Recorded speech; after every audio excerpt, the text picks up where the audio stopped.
Hello, I'm Mark Anderson from Michener Library, University of Northern Colorado, and this is the second part of the OER What's in It for Me session in the Michener Research Series. We'll be discussing the OER movement, where it came from, what conditions inspired it, where it is today, and perhaps more important questions: how can you find available OER and use them in your classes, and how can you contribute your own research to the expanding corpus of OER available on the internet? The 2 points of departure for this lesson are 2 Michener research guides: OER Workshop Government Resources and Education Open Educational Resources. Incidentally, if you're using the PowerPoint version of this presentation, every web page is hyperlinked to the website it represents. Use the mouse roller to advance the slides and the cursor to go live on the internet. OER, as we learned in the first video, are education-related resources that are created by teachers and scholars and made available on the internet free of charge for others to use, share, or adapt for educational purposes. OER can be course materials such as textbooks or videos. They can be full courses that include syllabi, lesson plans, tests and assignments, or any other tools, materials, or techniques that support access to knowledge. At this time, OER are becoming increasingly available for all levels of education, from K-12 through college and university. There are OER designed for adult education classes and for self-directed learning. Some colleges have developed complete programs for which a student can complete all the requirements for a degree without spending a penny on textbooks. The grandparent of the OER movement is the federal government's depository library system.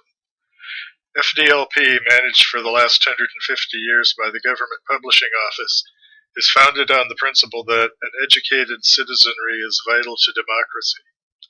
Information resources about government activities created at taxpayer expense ought to be available at the local level for citizens to use, free of copyright or other restrictions. Thus, open education is conceptually linked to the patriotic ideals of free and open government and the maintenance of democratic institutions. For over 200 years, the government has been distributing publications to designated repositories. At first, the deposits consisted of legislative or judicial publications, like the Congressional Record and the decisions of the courts, the laws and statutes, and the regulations. But as the role of the executive branch expanded, library deposits included the kind of research-based publications that informed the regulatory processes. Agencies began to recognize their role in public education.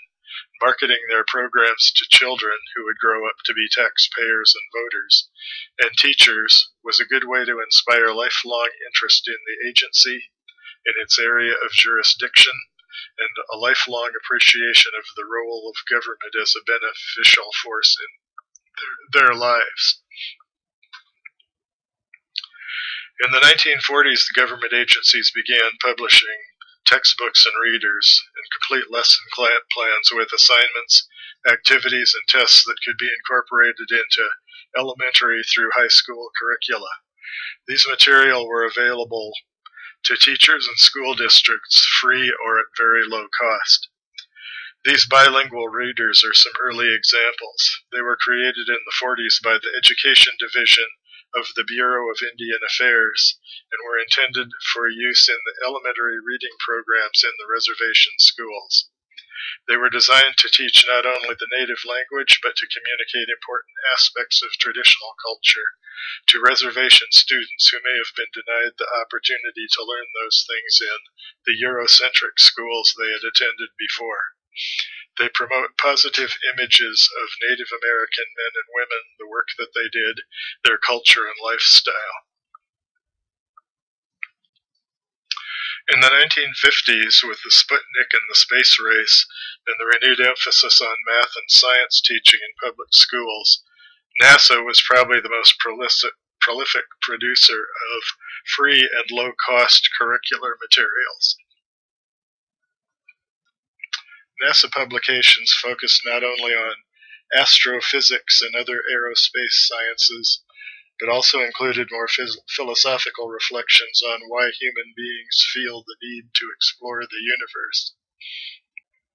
NASA was the most prolific, but other agencies got into the act as well, including the Smithsonian, the Department of Agriculture, the Department of Energy, even the IRS. Incidentally, all of the publications featured in this part of the video are available in the Government Documents section in Michener Library. With the advent of the Internet, agencies were able to expand access to their print publications through the digital technologies, but more important, they were able to expand the range of formats available to teachers and students. Now these could include streaming video, DVD, computer software, and all kinds of games, puzzles, and toys that educate at the same time they amuse children. One of the earliest is Ben's Guide, produced by the Government Publishing Office, which offers instructions on the structure and processes of the federal government. As you can see, it's divided into age and grade appropriate modules. NASA continues to crank out classroom materials for the sciences, but it's also the leader in producing online games, cartoons, toys, and puzzles. This module on birds, trees, and wildflowers was created by the National Forest Service. The Library of Congress and the National Archives have created modules for teaching history with primary resources. The CIA and the FBI have created modules that teach the history of their particular institutions, but also modules designed to teach transferable skills such as problem solving and evidence evaluation. The CIA World Factbook, with its colorful maps, continues to be available for geography instruction at all levels. The U.S. Geological Survey has created modules in the earth sciences and life sciences appropriate for all levels of education from kindergarten through undergraduate.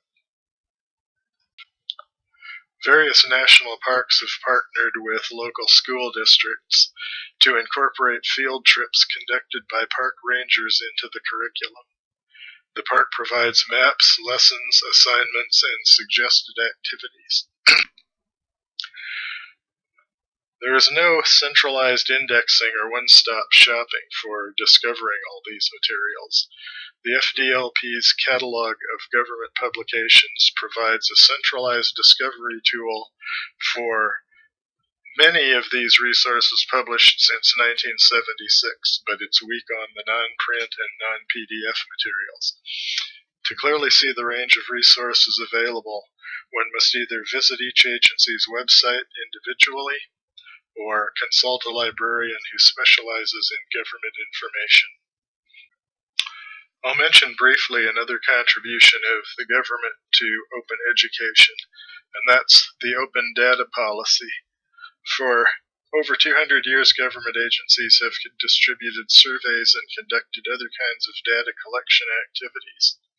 Before the Internet, the data was published as tables printed in publications like the Statistical Abstract of the United States and the Digest of Education Statistics. However, the development of machine-readable data formats made all of this data more portable and more adaptable. In 2013, the Open Data Policy, established by a presidential executive order, mandated that agencies that collect data must make it available free to other users, they must catalog it and post it either on their own websites or in an open repository like data.gov. Most agencies had already been doing this. Data.gov first appeared about 10 years ago and has evolved into not only a repository for government raw data sets, but also a repository for projects by non-federal government researchers who use government data. Here's the metadata for the 2012 Academic Library Survey. Notice it's available in Excel, Microsoft Access, SPSS, and SAS. Furthermore, the Excel file has FIPS codes, so it can be used in GIS mapping applications. Notice also the link to the publishing agency's landing page and the display of the Creative Commons code. I'll return to Creative Commons later. In recent decades, interest in OER has expanded beyond the government, especially in higher education. One of the forces driving this movement is the increasing price of textbooks from commercial vendors. Since 1970, the average cost of college textbooks has increased 1,500%, 3 times the rate of inflation for all other consumer goods and services. But with the development of the internet, it's become possible for anyone with a computer and internet discoverable storage space to be author, publisher, and cataloger for one's own research. Academic authors don't have to depend on the for-profit systems of peer review and distribution. Many academic institutions are developing digital repositories like our own Digital UNC, maintained by the University Archives. Digital UNC is a repository for the use of UNC faculty and students who wish to make their research and research data openly accessible. Looking for solutions to the dramatic increase in student costs, higher education institutions have formed partnerships and coalitions to share resources. The earliest initiatives came out of the community colleges, such as this one, the Community College Consortium for Open Educational Resources, the CCC-OER, was organized in 2007 by Dr. Martha Kentner at Foothill De Anza Community College as part of the Global Open Education Consortium. CCOER sponsors free webinars and conferences to educate faculty and students in the discovery and adaptation of OER. It includes a list of 0 textbook degrees offered by its members, such as this one offered by Northern Virginia Community College. It includes instructions on Creative Commons open licensing protocols, which I'll return to later.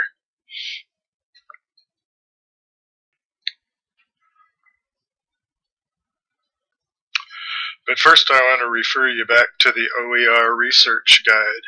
You'll find links to many other coalitions and partnerships, and also links to many OER collections that are already available for you to use.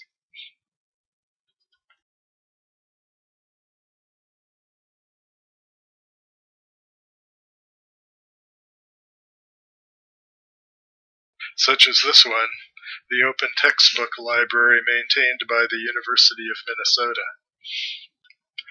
The Open Textbook Library includes hundreds of textbooks covering all academic disciplines, and many of them are peer-reviewed. Most of them are in PDF format to be read online or downloaded and saved. Notice also the Creative Commons emblem. It should also be noted here that many commercial and academic presses have made their out-of-print books openly available.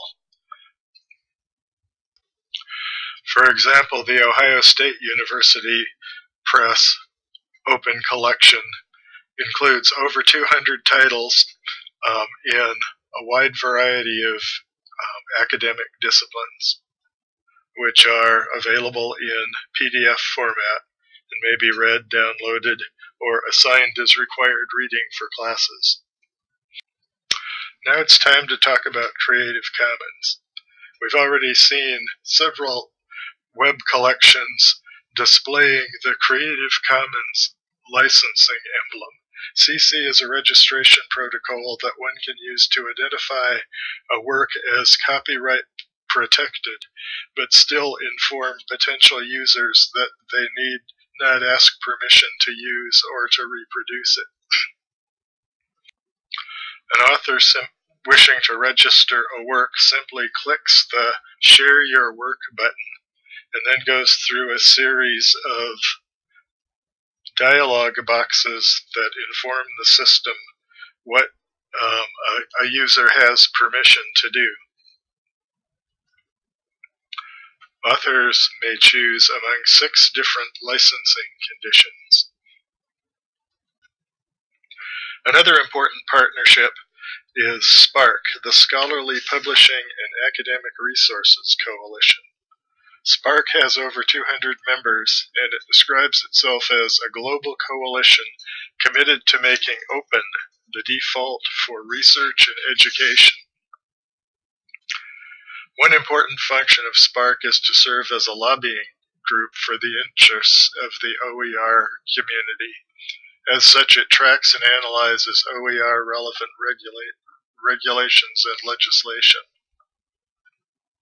The SPARC website is also a clearinghouse for news items about OER events worldwide, and also for descriptions of the OER plans and policies of its member institutions. The OER movement is one of the more exciting and encouraging developments in higher education today. It's dedicated to the propositions that all citizens have the right to equal education opportunities and that an informed citizenry is vital to the maintenance of free and democratic institutions. If we truly believe that the goals of higher education are better met by collaboration and cooperation than by competition for profits, we must begin by making open access the paradigm for education at all levels. Thank you very much for your attention.